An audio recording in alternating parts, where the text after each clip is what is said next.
Yes, I'll show the game. I started with c4 after all sorts of considerations. Actually, played c4 before against Ernst, and he has against c4 he had many moves. He has played e6, he has played e5, he has played c6, all sorts of moves. So I was basically looking at some Bremer variations, but he played c6 because he likes to play the Slav in general, and he played it also against Milite. Got more or less an equal position. Later he got into trouble, but I didn't want to repeat that, and I played just some Reti opening. So the transposition from English to Reti, that happens a lot if you play knight f3, and it's Reti immediately. But this is just one of the crucial lines. I also played this last year in Antwerp against Michiels. And Michiels played bishop f5, and then you get c takes d5 and queen b3, giving white some advantage. But the crucial line is d takes c4, and he went for that. And now actually I was not so sure, because I know that there are all sorts of sharp lines possible. Black is trying to hang on to this c-pawn, putting the knight on b6, queen c2, knight b6. This has all been played many times, and now the crucial question is, should white first play a4, provoking a5, and then knight a3, or knight a3 immediately? I opted for knight a3 immediately. And now one of the crucial lines is bishop e6, knight g5, bishop g4. With inclusion of the moves a4, a5, this was played in a very sharp game, Ratchabov's mate, some years ago, here in Wijk. It can become very complicated. Actually, you can, with white, you don't have to take on c4, you can play like this.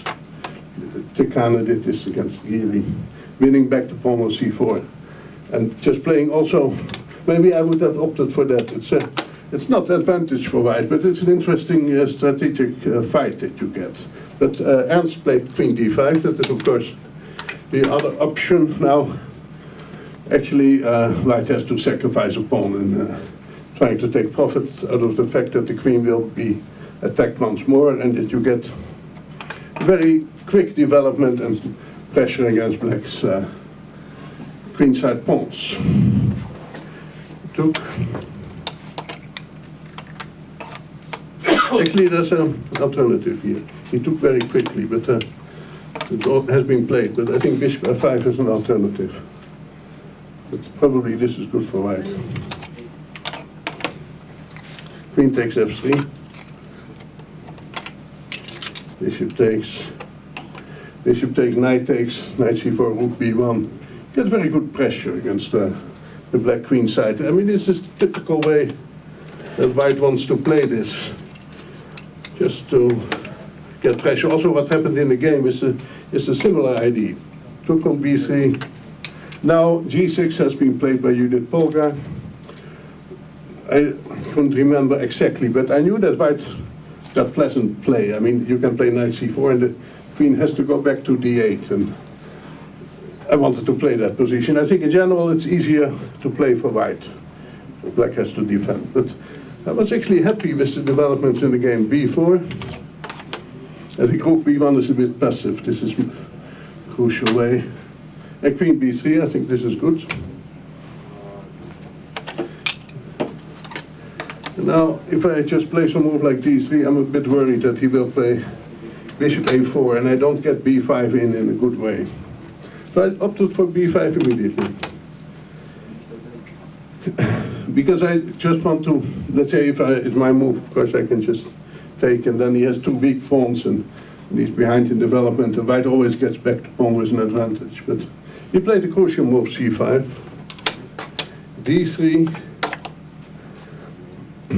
and now I think he probably played a less accurate move. I think that in general, I think also later in the game, black should play g6. It should actually forget about other ideas like playing for e5 or something. The point is, of course, that Ernst didn't like the fact that if he puts his bishop here, this pawn will be weak. But on the other hand, that's always the case. You have sacrificed the pawn, you try to win back the pawn, but then you lose the initiative. I was happy about after this move, because I thought now White has really tremendous compensation, although not a winning advantage yet.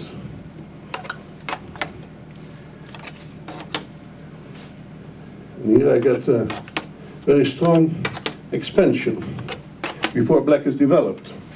And I think here he already made the final decisive mistake, because g6 is absolutely necessary, and bishop e2, and then maybe rook g8.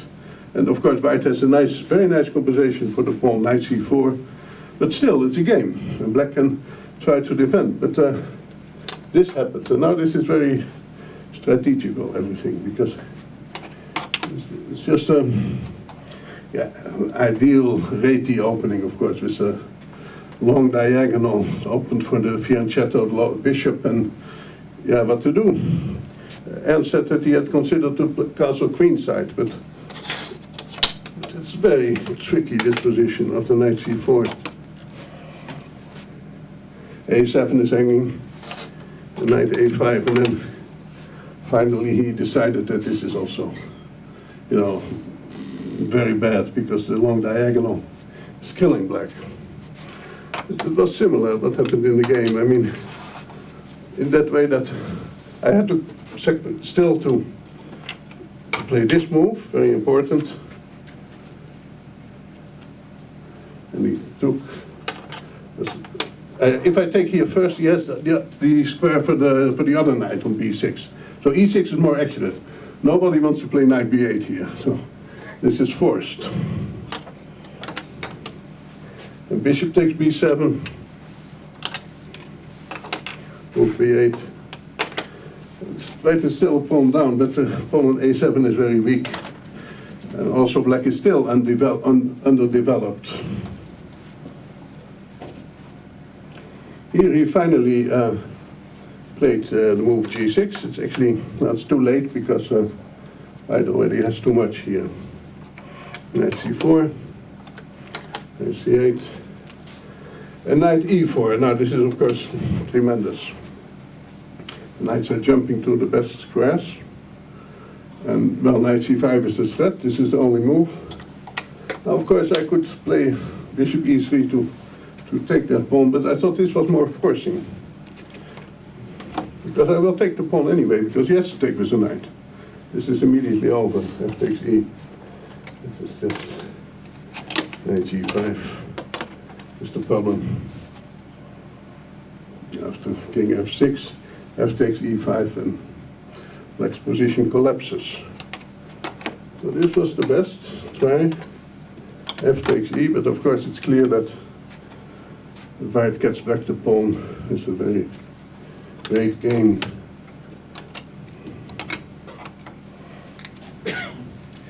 And here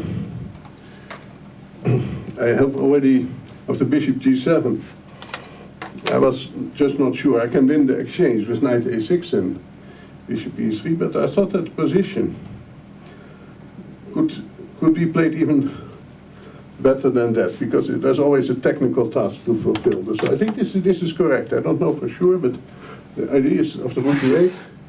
I like to move d4 as a gain of tempo, and now this strategic idea to give the exchange, just because this bishop is completely out. e6 check. Now he was thinking for quite a while, but both moves are bad. I mean, if you go back to the 8th rank, there's always coming knight d7. The knight has to go, I take on b8 and a7. For example, if you play king f8, knight d7, knight d6, takes b8 and takes a7, and oh yeah, no, that is true. No, he can, if he goes here, for example, yeah. Then there's always knight takes b8 and rook takes a7. And that's the back rank idea, rook a8 and bishop h6. So king g6 is more or less best try. Knight d7, knight d6, and everything is forced. I think the pawn was actually quite good on d4 for one reason. Rook takes a7. Although I didn't see this in advance, I thought it in general in some positions good to advance the pawn. Knight b5. Rook takes e7. But actually it doesn't really matter. I mean, this is just, I mean, the point is, whatever he plays, I have bishop e8. There's actually no difference, there's no defense. It was another line that could have been made a difference, but I think that, well, the computer will probably give that I could play this rook f5 immediately. But he had no better move anyway than rook d8, so I had a choice. Okay, here he tried this move, and after bishop e8, black resigned. Because if it takes, I have this killing check on g8. King goes somewhere. e7. There's not even a endgame. There's an exchange down because knight d6, rook d8, knight c7, rook c8, and wins the house. Okay, Jan. Yeah. You seem, at least for the moment, in very good shape. How did you prepare for this tournament? I didn't do much preparation because I was busy. I had to write about Reggio Emilia for New in Chess, and I was busy with a book for the Wezegerbij. And I had very little time. I would have wished to have more time. Okay, but then, I mean... But during the tournament I have, so far I've been preparing a lot. Yeah. But do you agree that you are in better shape? And I also think, take the tournament in Antwerp in consideration, that you are in better shape than, let's say, 2 years ago, 3 years ago, or is this just... Well, I hope so. Yeah. I hope that I can keep up the good work. Yeah. Yes. Sure. But then in between you had some problems maybe in this match with Van Eyck. Is it for you easier to play against stronger opponents in a way? Well, I don't know, but anyway, these games were not rated, so it didn't matter so much. And probably it would have been better for me to have the games rated. May have played better. Okay. And then something else is that, well, as I've noticed from the beginning of the tournament, you are sort of in the center of attention together with Geary. Is this nice? Gives you this extra motivation, or you really don't care? What is it? Well, as long as I can do my preparation and play my games, there's no problem. I think it's okay. It belongs to professional chess that you talk with the press, and that you once in a while show a game or just give a short interview. I think that is quite nice, yeah. And I don't mind doing that. No, I know. Yeah. You're always very helpful, but I mean, maybe it's also motivational for you, extra motivation, but... Well, yes, no, I think it may have some extra motivation, but sometimes I have to postpone interviews. For example, Noord-Holland Dagblad asked me to have an interview yesterday, and I had already a television interview. I said, let's do it on the next free day. Then, okay, sometimes you have to do that, to postpone something. Okay.